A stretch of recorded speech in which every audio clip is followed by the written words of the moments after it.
केला बेचने वाली चुड़ैल।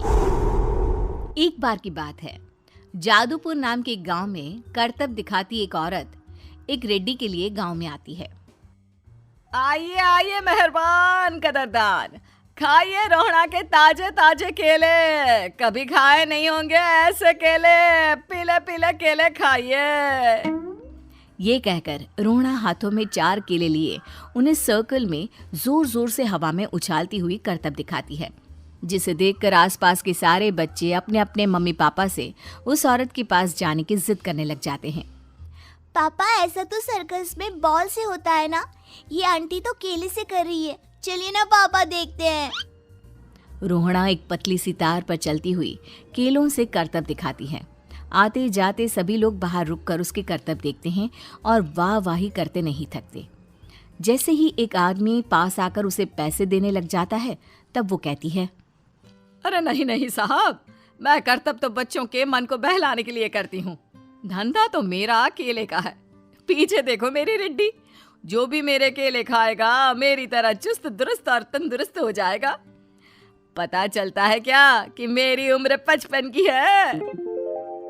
अरे पर ऐसे ठंड के मौसम में कोई केला क्यों खाएगा? ये ऐसे वैसे केले नहीं है साहब, ये शरीर में गर्मी देते हैं। ठंड को दूर भगाए जो भी रोहिणा के केले खाए। पापा, अगर मुझे केले नहीं मिले तो मैं घर नहीं जाऊंगी। तभी उसके पापा कहते हैं कि बेटा, केले ठंड में कभी गर्मी नहीं देते। ये सब कहने की बातें हैं, सामान बेचने का तरीका है इनका। पर पिंकी नहीं मानती। मैं केले खाऊंगी।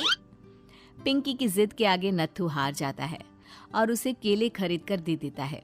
पिंकी खुश होकर केले घर ले आकर खाती है। अब मैं भी करतब करूंगी, कितना मजा आएगा। जादुई केले। पिंकी पहला केला खत्म भी नहीं करती कि वो बेहोश हो जाती है। दूसरे केले से एक काला धुआं आता है और रोहड़ा चुड़ैल बनकर बाहर निकल आती है। मेरे भूतिया केले बच्चे न खाए, ऐसा हो ही नहीं सकता। जादूपुर वालों, कब तक बचोगे? आ गई हूं मैं रोहड़ा, जिसका कोई नहीं कर सकता सामना। रोहड़ा पिंकी को गोद में उठाकर काले धुएं में कहीं गायब हो जाती है। शाम के वक्त नत्थू घर लौटता है और पिंकी को घर में ना पाकर उसकी माँ से कहता है, माँ पिंकी कहाँ है? अरे बेटा, उसे तो तू सुबह करतब दिखाने ले गया था ना, फिर कहाँ वापस आए तुम दोनों? मुझे लगा तू उसे अपने साथ मंडी ले गया होगा। हे भगवान, मेरी बच्ची कहाँ गई? मैं उसे घर ही तो छोड़कर गया था माँ। नत्थू गांव के घर कोने में अपनी बेटी को ढूंढता है, पर उसे वो कहीं नहीं मिलती। परेशान होकर आखिर रो रो कर नत्थू हिम्मत हार कर घर लौट आता है। अगली सुबह रोहड़ा फिर से करतब दिखाने आती है और इस बार पिंकी की तरह रोनी केले खरीद लेता है। 50 रुपए दिए थे पापा ने, सारे पैसों की मैंने केले खरीद लिए हैं।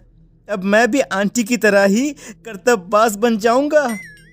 यही सोचते हुए रोनी केले खाता है और पहला अकेला केला आधा खत्म भी नहीं करता कि चुड़ैल उसके सामने आ जाती है। मेरे साथ चलने का समय आ गया है रोनी। ये तो बस शुरुआत है। अब इस गांव के सारे बच्चे धीरे धीरे मेरे कब्जे में होंगे, एक बच्चा भी नहीं बचेगा। ये कहकर रोना रोनी को गोद में लेकर काले धुएं में अदृश्य हो जाती है।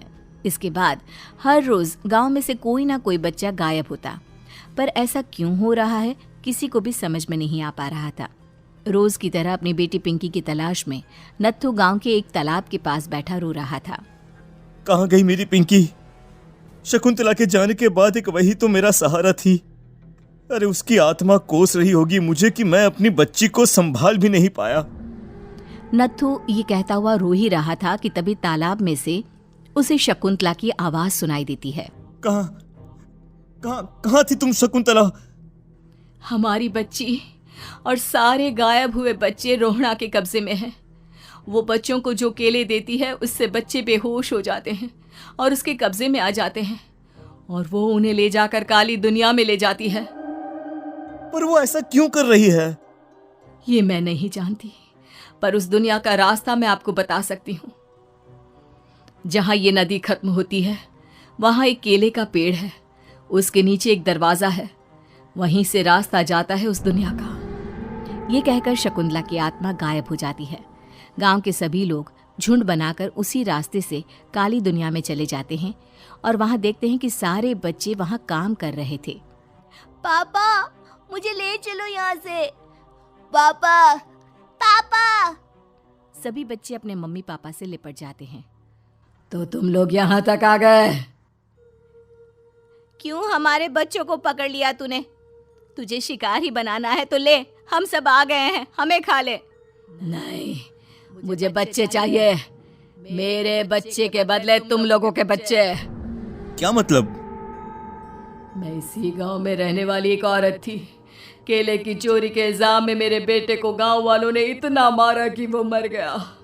उसी दिन मैंने ठान लिया कि गांव वालों का भी वही हाल करूंगी। कुछ दिन बाद बेटे के चले जाने के दुख में मैं भी मर गई और मेरी भटकती आत्मा एक चुड़ैल बन गई। और फिर मैंने बदला लिया तुम सबके बच्चे छीनकर। बर्दाश्त नहीं कर पाए ना? सोचो मुझ पर क्या बीती होगी। हमें माफ कर दो रोना। पता नहीं ये किसकी गलती थी, पर हम सभी माफी मांगते हैं। हमारी खुशियां लौटा दो, तुम भी तो एक माँ हो। गांव वालों की बात सुनकर रोना का मन पिघल जाता है और वो बच्चों को छोड़ देती है। उसके बाद काली दुनिया बच्चों के लिए जादुई दुनिया बन जाती है। अब कोई भी कभी भी वहां आ जा सकता था।